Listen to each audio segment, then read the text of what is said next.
Midwest Whitetail is brought to you by Realtree, Hoyt Archery, Muddy Outdoors, Fuse Accessories, Trophy Rock, Frigid Forage, Scott Archery, Cabela's, Rocket Broadheads, Woods Zero Turn Mowers, Bloodsport Arrows, Redneck Hunting Blinds, Scentmaster, Yeti Coolers, TrailCamPro.com, ScentLock, and Nikon.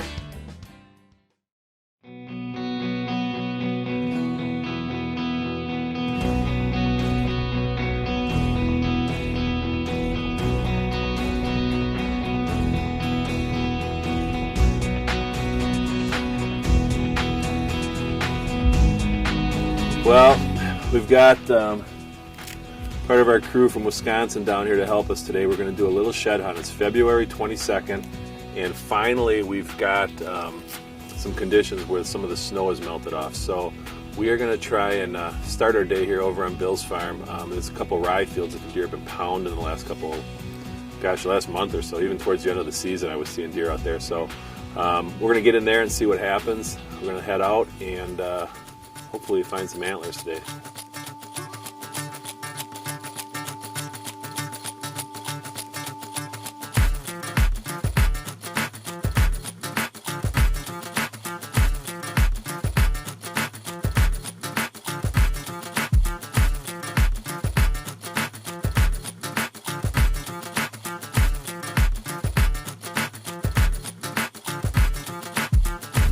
So this one, I think this is a 4-year-old that we filmed like 20 yards right over here in early November. This is the old 8, very old 8, that Sam Soholt and Mike Sawyer actually had an encounter with. Was that in 2011? Yeah. And then Greg and I filmed him down here in the bottom at one point. That was 2012. This is 2013. We filmed him down on the other end of the field by the redneck blind, and for whatever reason this year, his base is kind of messed up too. He was like 10 inches wide. Yeah, he was a lot smaller. He's gotten smaller every year for the last 3 years. And he's actually got a piece of his pedicle torn off. Who knows what he's going to look like next year. And then I think Carson has what we think is about the biggest shed we're going to find out here. It's a deer we've been getting on trail camera in this area, and then that was a deer that Bill was kind of hunting for the rest of the season. Yeah, he was hunting him. Yeah. So, Bill had trail camera pictures of him all through the fall, I think. Just a bunch of old 8-pointers. Yep.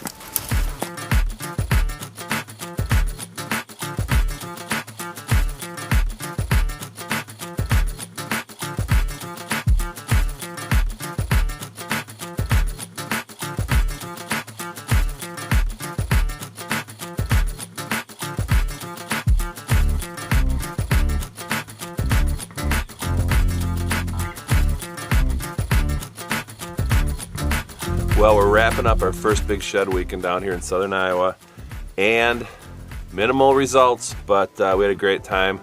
Some of my family came back from Wisconsin, and we got together with the guys from the office, and we're able to find probably close to 20 antlers, a couple dead bucks, but the numbers are down, but we're not giving up yet. We've had a lot of good spots we haven't been able to get to.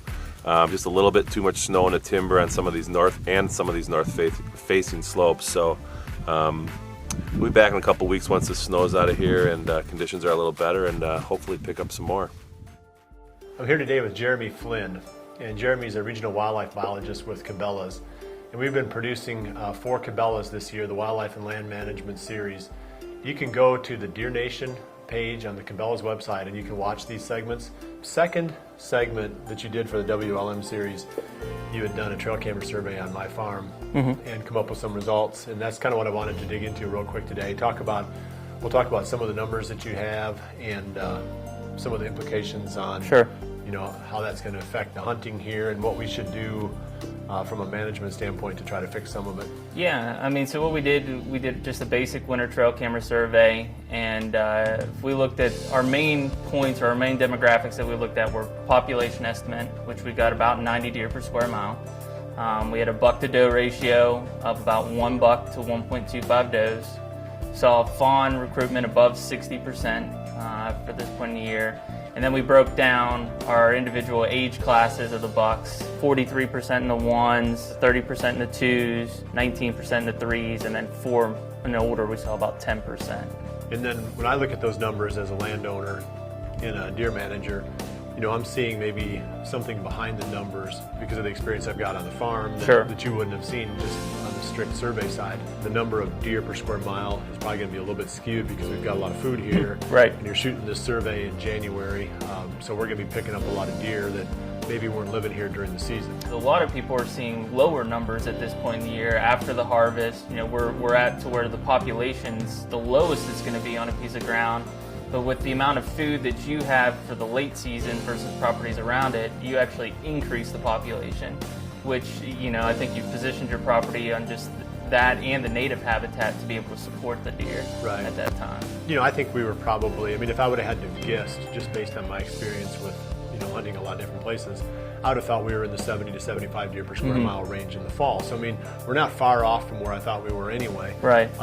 The thing that people obviously want to know, and you know, I always kick it around too, is how many deer can I support here in a quality way, keeping those deer healthy, you know, making sure that we're doing everything we can by the deer from that standpoint, but also being careful that I don't overrun my neighbors or the guy who's cash renting my farm with you know, depredation. And that's really the balance. The balance isn't so much how many deer can this farm support, because you know, it's 25% ag fields. Right.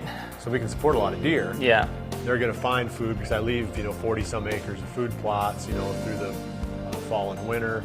They're going to find food on a normal year.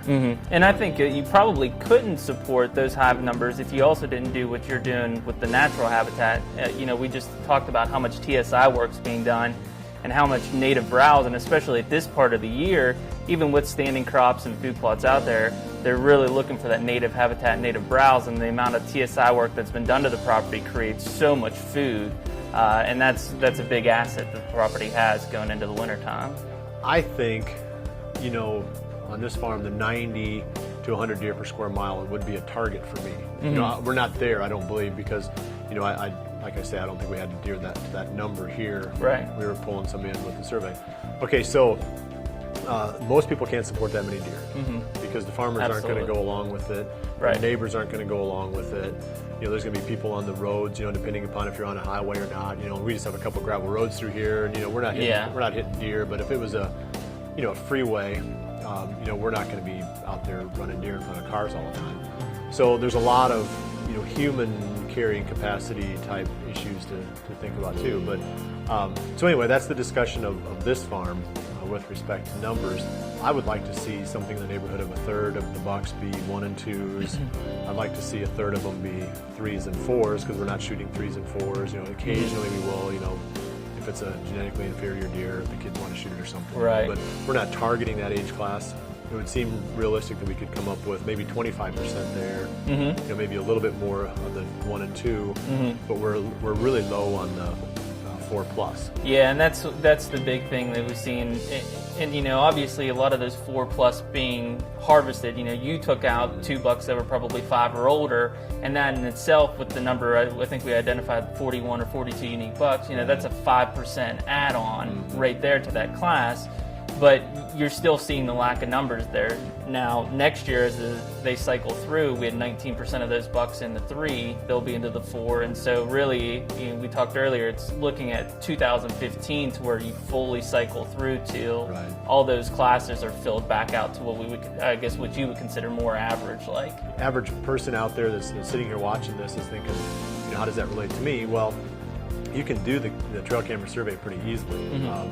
And you know, you can go and watch the WLM episode. We'll just give you a link at the bottom of the screen right now, or you can go and click on that and you can watch the episode where Jeremy lays this thing out and he explains how he does it. What piece of software did you use? Is that proprietary, or can you say? It is proprietary. I mean, a lot of people use just an Excel, or, you know, I think in the video it shows me using a scratch piece of paper when I'm doing a lot of my counting and stuff. You know, the counting's not too hard. When you go back in and have to uniquely identify the bucks, that's where it really, you know, challenges your skill level a little bit, but takes the most time. So as long as you can move all your buck pictures into a simple folder, just on your computer and go back through and uniquely identify and just have the tally sheet count, you can easily do it. In the calculations, QDMA does a great job. They've got plenty of resources out for calculations. A lot of your local universities will as well, that you can go through and do those calculations for the winter time. And we'll plan on doing another survey in the fall, and I think it'll be interesting to look at our winter numbers and then what we see in the fall as well. Do we see that? Yeah, do we see that correlation of, there were a high amount of deer on this property in the winter with the food, and then in the fall it decreases. Okay, so QDMA has a trail camera resources on their .com site that you can go into, look for trail camera survey. They've got a book specified to trail camera surveys and use of trail cameras for patterning that has all the calculations into it. Okay. The other resource that I use is Mississippi State University. If you go to msucares.com, they've got a trail camera guide, they basically call it, and on the back is literally the exact calculations you need to do, buck to doe ratio, population estimate, and that you can take and it's plug and chug once you have your numbers on that. We've got a lot of stuff that we can cover here. We're just kind of really diving into this, and the further into it we go, the more I realize it's probably going to have to be spread out over a couple of episodes. Yeah. We've only got so much time on these web shows, even though this off season is supposed to be devoted to these topics. Right. We still don't want to wear our viewers out by going on and on and on about one thing for too long. We're going to take a little change in direction here on Midwest Whitetail this week. This is the first time we've ever done it, but we're going to profile a recipe. We're going to now join Chef Aaron Neale as he shows us how to prepare venison stroganoff.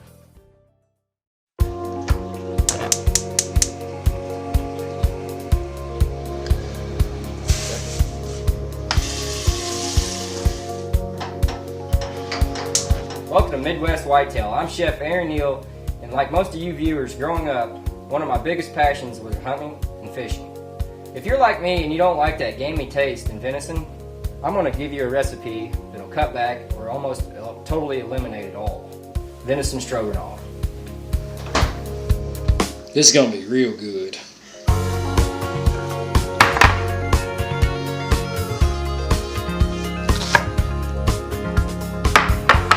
For our ingredients today, we got some venison, some green and red bell peppers, some quartered button mushrooms, red and yellow grape tomatoes, yellow onion, whole grain mustard, sour cream, garlic, and of course you can't cook without oil, salt, and pepper. We also have egg noodles and beef broth seasoning.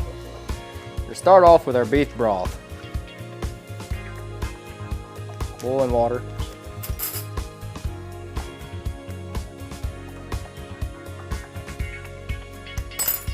You want to cook this on medium to high heat. Anytime you're sauteing or braising or anything, you need to have high heat so it'll preserve the color and the flavor. Also, that good crunch that you always like.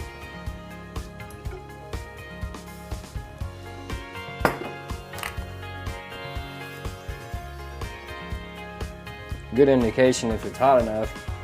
Just take a little piece and hear that? That's a good thing. You don't want your oil so hot that it starts to smoke before you put anything in it, because it'll leave a bad flavor.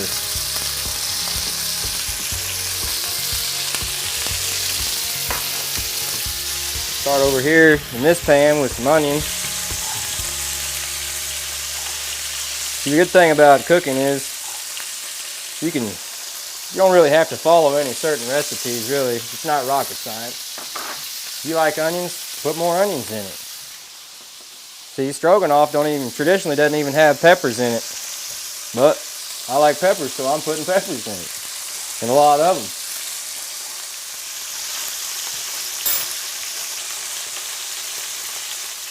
When you're cooking noodles, whether it's egg noodles, it doesn't matter. You want to make sure you don't overcook them. You want to take them off when they're still got a little bite to them, a little texture. And you always season your water. Season it with salt.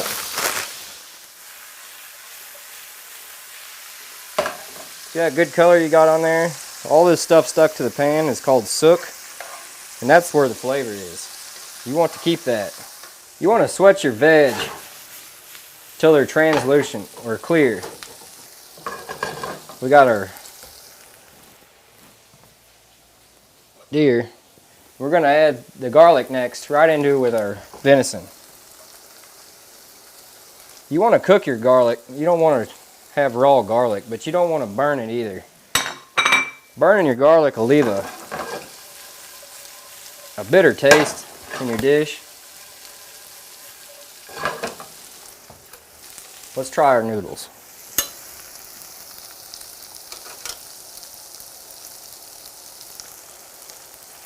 They have a little bit to go. One key thing about cooking is, if you're not chewing, you're not cooking. Because you gotta know how everything is tasting. Make sure it's gonna be good. Next, we're gonna add our mushrooms.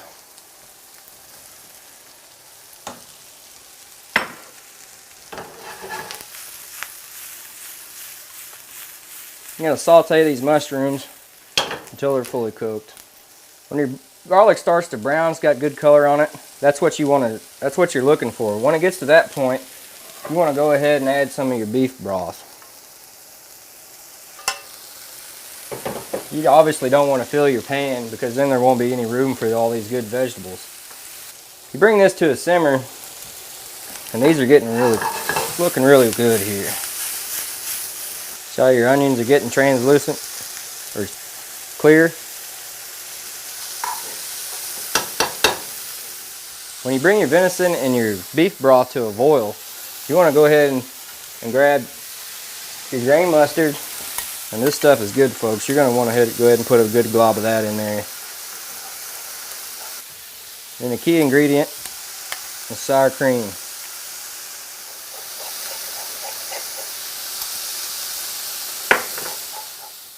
Right now I'm just whisking in the sour cream, making it smooth so it ain't so clumpy.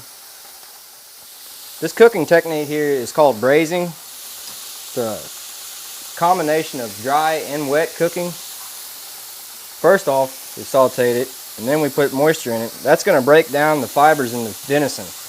This will not only make the meat tender, but it'll also take some of that gaminess out. Don't ever forget to taste. If you ain't tasting, you ain't cooking.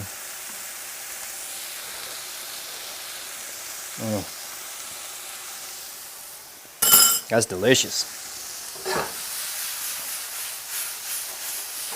We're going to go ahead and add our vegetables.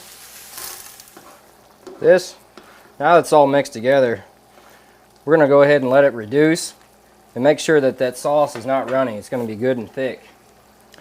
While this is simmering, we're going to go ahead and get our noodles off. At this point, they got good texture, but not all the way fully cooked. The reason I do that is when we put it in this sauce, the flour on the noodles is going to help the sauce thicken, and then the sauce is going to help the noodles finish cooking.